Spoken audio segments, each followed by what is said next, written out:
Were you ever that 1 in 1 million? If so, what's your story? I am a 19-year-old male. In August of last year, I was driving with my sister when suddenly her face turned cold. "Gavin, your eyes are yellow," I remember her saying. I quickly pulled down the passenger's mirror, and to my horror, 2 yellow eyes radiated back at me. Fast forward, I spent a month being sick. The initial diagnosis was hepatitis A. Went back to the doctor. Nothing was better, things were worse in fact. Was sent to the ER, then to the liver transplant unit at UCSF. By this point my eyes had turned muddy orange, and my pee was the color of a mahogany tree. Anyways, the team of liver doctors at UCSF managed to save my liver. I was diagnosed with autoimmune hepatitis. Oh, and my eyes are white again. Hey, I have that too. I was in the hospital for a solid week, and they tested me for everything under the sun until they finally realized that I had autoimmune hepatitis. I was in so much pain leading up to going to the hospital that when I walked, I could feel every bone in my feet, and if someone bumped into me and hit my arms, it was excruciating. They originally thought I had cancer. Not me, my wife. We lived in Jacksonville, Florida. She rarely gets sick, but has mild insomnia. Around Wednesday, she had a low fever and complained of aches and sweats at night and trouble sleeping. That weekend she wanted to see the doctor. I told her she probably had the flu, just wasn't used the aches, and she always has trouble sleeping, but if she was still feeling bad Sunday we'd go to a clinic. Saturday night she couldn't sleep, so we made an appointment for Sunday afternoon. But on our way there, sure enough she's feeling better. Doctor checks her out, she's feeling fine now, no fever. He says she probably had meningitis but is recovering. I'm due to go on a business trip to California the next day, Monday, and ask him if he thinks it's fine I go. He says, yeah, no problem. That evening, wife is eating and laughing and all is good. Monday morning I leave early. That afternoon, my neighbor calls and lets me know my wife was wandering in the street in a delirium. My wife didn't know where she was, so the neighbor drove her to the ER. I book a flight home that night. The hospital checks her out. She has a fever, her blood cell count is in the basement, and she is completely out of it mentally. They're not sure what's wrong and a bunch of specialists start descending on her. I have to fill out a bunch of paperwork on her medical history, where we've been, etc. They think maybe it's some weird autoimmune disorder. Not good. She gets a bunch of transfusions and put on a cocktail of meds while they figure it out. Third day in the hospital, the infectious disease guy comes in. Blood parasite. Maybe tick-borne. She'd been to the Midwest recently, cold or caught it if she went walking in the woods or a park. Next day he comes in. Figured out the parasite. Why didn't you tell me she left the country? Huh, she hasn't. Well, she has malaria. Malaria? I thought you couldn't get that in the US. You can't, you need to go home and bring me her passport. What the hell? I retrieve her passport. CDC comes, does a whole case study on her, which they wouldn't release to us. Mosquito traps set up around the neighborhood. Mysterious vans start driving by spewing clouds of stuff. My wife stays in the ICU for a week, but recovers just fine. If you look at the 2010 CDC infectious disease report, you'll see a discussion of malaria and how the XX number of cases all are related to people recently returned from endemic areas, except for one woman in Duval County, Florida, who received it from a cryptic vector. Edit. TLDR, neighbor found my wife wandering in the street, took her to ER, turns out she got malaria from a cryptic source. Found a CDC malaria surveillance report from that year. Case 2. In November 2010, a woman aged 31 years sought treatment at the hospital emergency department for fever, severe headaches, nausea, vomiting, and malaise. She was admitted to the ICU for severe hyponatremia, thrombocytopenia, tachycardia, borderline splenomegaly, and epistaxis. Both the hospital and CDC confirmed a P. falciparum severe malaria infection with approximately 10% parasitemia. She was treated with oral quinine, clindamycin, and oral doxycycline, and recovered successfully. Probable routes of transmission were investigated. The patient stated that she had not traveled outside of the United States during the preceding 2 years and had no history of malaria. In 2008, she traveled to Nicaragua and stated that she had received malaria chemoprophylaxis at the time of her trip. She reported no history of blood transfusion or IV drug use. Mosquito trappings conducted around her home in Florida revealed no Plasmodium infected mosquitoes and no additional malaria cases in close contacts or persons residing in the area near her home. The origin of the infection remains undetermined. When I was 14 years old, I woke up one day with heavy stomach cramps. We called the hospital and they told us that I probably have a stomach flu and should go to the doctor next morning. After one of the worst nights ever, vomiting and sleeping next to the toilet, we went to the doctor. I had a fever of 40 degrees centigrade and was aching a lot. The doctor told me I had to go to ER and have it checked out because she thought my appendix was inflamed and causing the pain. We went to the ER and I stayed in the hospital for about 2 weeks, but they couldn't find anything. They treated me with broad-range antibiotics, and after 2 weeks I was feeling a bit better and they told me to go home and recover. The night I got back from the hospital I went to bed and started hallucinating that I lived in a retirement home and that pirates were coming to steal our food. So I was flailing around trying to fend off pirates when my mother came in and asked what all the fuss was about. I told her what was going on and she looked at me like I had summoned the devil. She took my temperature and she instantly took me to the ER again. I had a 41 degrees centigrade fever. When we went back to the hospital I got treated immediately for inflammation and they did a wide range of tests again. They saw that something in my body was inflamed, but they couldn't find it. I stayed in the hospital for about 2 more weeks when they finally found what was going on. My appendix was inflamed and burst the night I was having the hallucinations, but on all the scans they couldn't see my appendix. The doctor told me that if I came in 2 days later I would have died because of the pus flowing in my body. Apparently there is a 1% chance of all the appendix cases that the appendix is so stretched out that they couldn't see it on the scans, or that the area was so inflamed they didn't see it. 6. So after staying on antibiotics for about 2 more weeks, they finally removed my appendix and all the pain was gone. I stayed in the hospital for over 4 weeks just because of my appendix and my bad luck on being that 1%. For my 7th birthday we went to Disneyland. They just happened to be having a car a day giveaway when we were there. For my 7th birthday, Mickey Mouse gave me a Pontiac Firebird. Do you still have the car? Nah, since I was only 7 at the time, the car went to my mom. By the time I was old enough to drive, it was scrap. Did they sell the car and fund your education with the proceeds? Nah, if we just wanted the money there was an option to get cash instead. I don't remember how much, like 25k, I think. It was good timing since our old car wasn't doing the best. It barely made it till we got the Firebird. I'm allergic to potatoes. Never met someone else who is, so I guess it's 1 in a million. Never eaten chips or fries. Not me, but my mom is allergic to potatoes. Never met someone else with a potato allergy, except my mom. Wow, this is amazing. Has she any other allergies? I'm also blessed with allergy towards carrots. My son has a carrot allergy, and until he was diagnosed I never realized carrot juice was used in so many foods for flavor and coloring. I'm allergic to watermelon and cucumber, which is highly depressing since my allergy didn't develop until I was 14, and I know exactly what I'm missing out on when someone slices open a delicious summer watermelon. How I met my wife. I'm from the Netherlands, she is from the US. We met in Israel. It was my first weekend in Israel. Decided to go on a pub crawl to meet some people and have fun. As I'm buying the ticket, my now wife walks up to the counter to also buy a ticket. The girl working there introduces us. We hit it off the first night, but I'm leaving in 2 days to stay with friends of friends in the middle of the desert for 3 months. 2 days after I leave I lose my phone. Don't have any way to get back in touch with her. I had little money and could stay work with the people in the desert. But I kept thinking about her, so after a week I say I'm leaving. Take the next bus, goes 3 times a week at 5 a.m. and then a train to Tel Aviv. I had no idea how to find her, where to stay, and very little money. I email a couple hostels to find a work-stay agreement. Those jobs are very popular and usually planned months in advance. I get an email back when I arrive in Tel Aviv. I can come in for an interview because they have a spot. This is already ridiculously lucky. Right after the interview and dropping of my belongings, I went back to the first hostel to see if they would give me information. They wouldn't give me anything. I was diagnosed with leukemia. I got a bacteria growth which killed the leukemia, a real 1 in 1 million chance. Edit. I almost died thanks to that bacteria though. Edit. Thanks for the silver and gold, kind strangers. The enemy of my enemy is my friend. But because he is his own worst enemy, the enemy of my friend is my enemy, so actually Jim is my enemy. But Jim, face it, camera. If you fight fire with fire there's still a chance that you'll burn the house down. Now I'm at a loss. Tel Aviv is a city of more than 500,000 people. I don't know anyone and have little more than the clothes on my back. Kind of defeated I start wandering around exploring the city. After a couple hours I get hungry and decide to treat myself to a restaurant. I'm well out of the tourist area and find a place that's almost empty and rather cheap. I sit down, order a drink and something to eat. As I get my food I see my now wife walking past the restaurant. She sees me, I see her. I'm literally dumbstruck and just kind of grin and wave. Remember how I lost my phone? She didn't know that and just thought I ignored her. She waves and keeps walking. I throw like 200 shekels, way too much, in the table and sprint after her. Explained, and the rest is history. This is a great story. Glad you found each other. When I was a kid, I was chilling in the water of the Mediterranean Sea in Turkey. Suddenly I felt an awful burning sensation on my stomach and my legs. I looked like I had been brutally sandpapered, and I got a 40 degrees centigrade, 104 degrees Fahrenheit fever. Turns out I made contact with a jellyfish and later found out that it hadn't happened on that beach for 10 years or so. I was just extremely unlucky. What beach was it? I got a really minor jellyfish sting when I lived in Turkey also. No idea on the rarity of that beach though.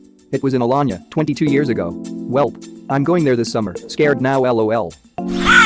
Not sure about the odds on this one, but I survived a non-survivable plane crush.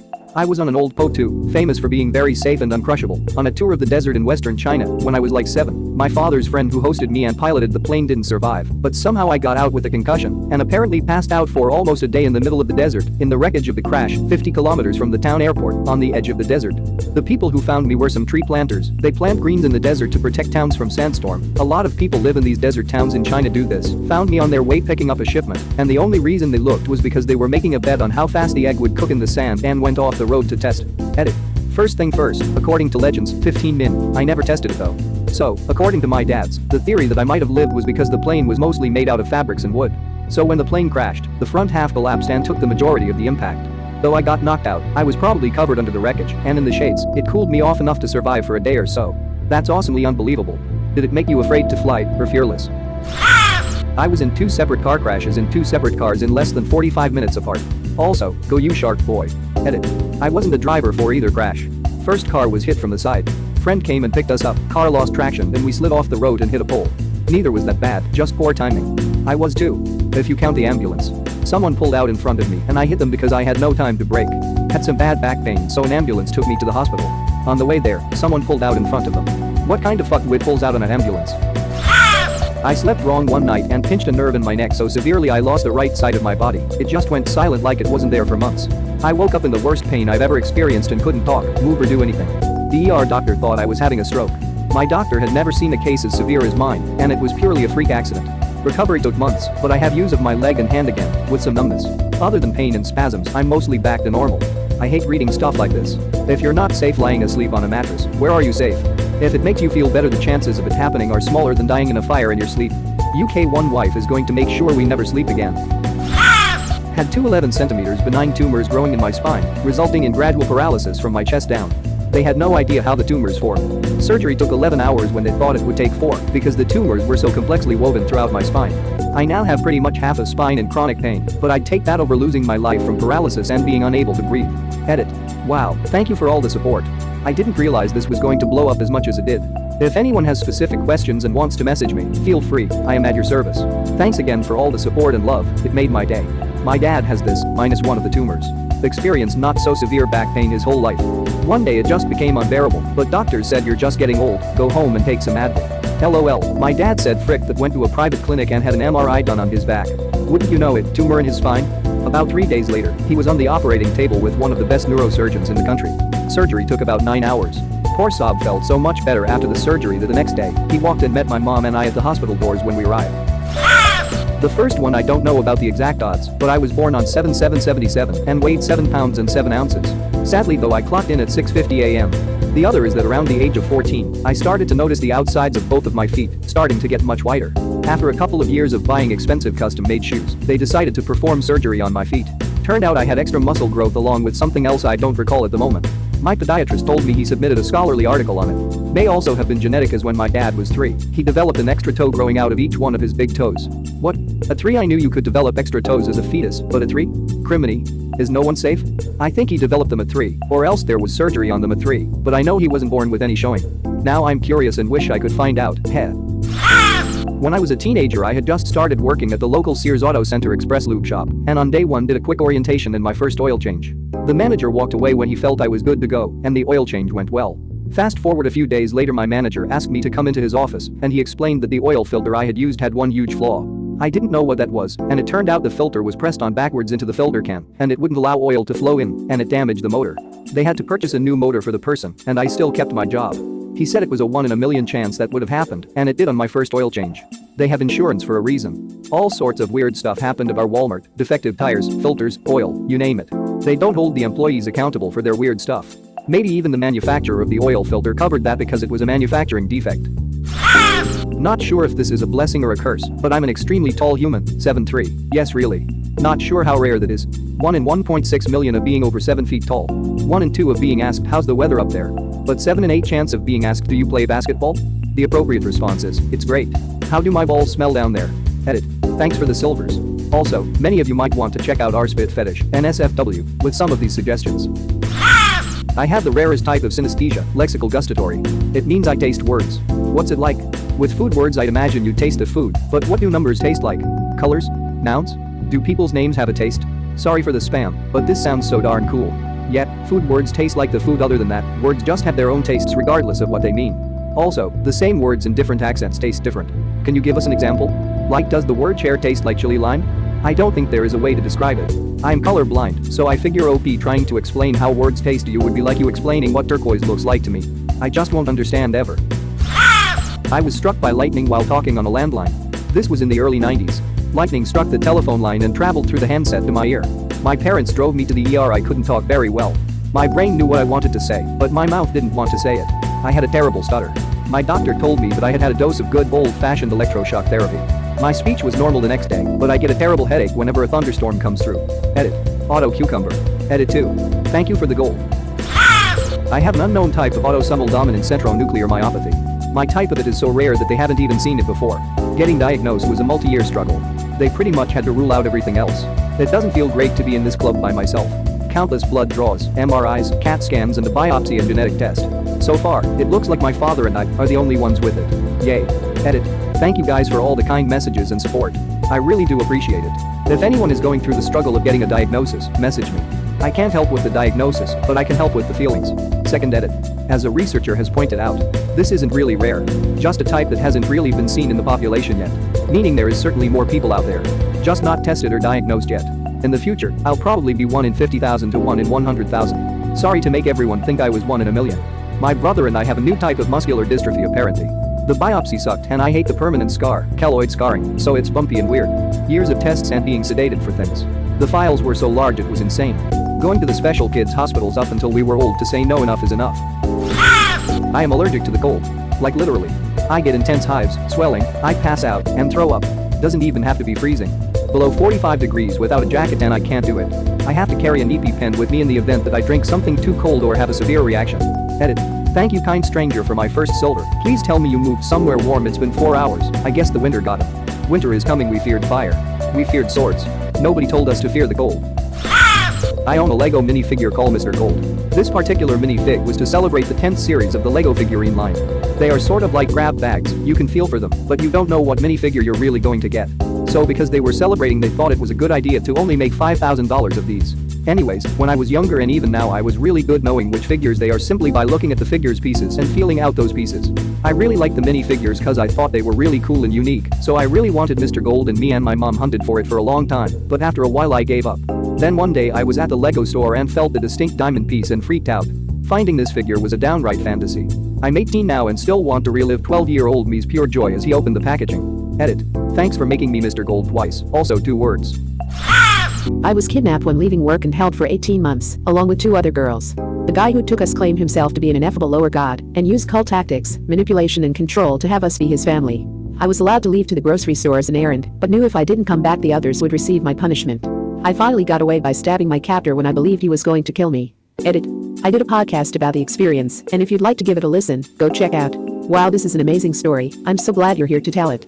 I wasn't kidnapped, but I was held miserably in a basement from kindergarten to 4th grade, physically abused, starved, and more. I always fantasized about getting away by stabbing them, but I never did it. So amazing you are alive. I hope you do have support in your life now. Thank you very much for watching. Don't forget to subscribe and like this video. Tell me what you dislike or love about this video, so please comment below and hit the bell icon so you're notified anytime a new video is released. This is a WeCrow Media production.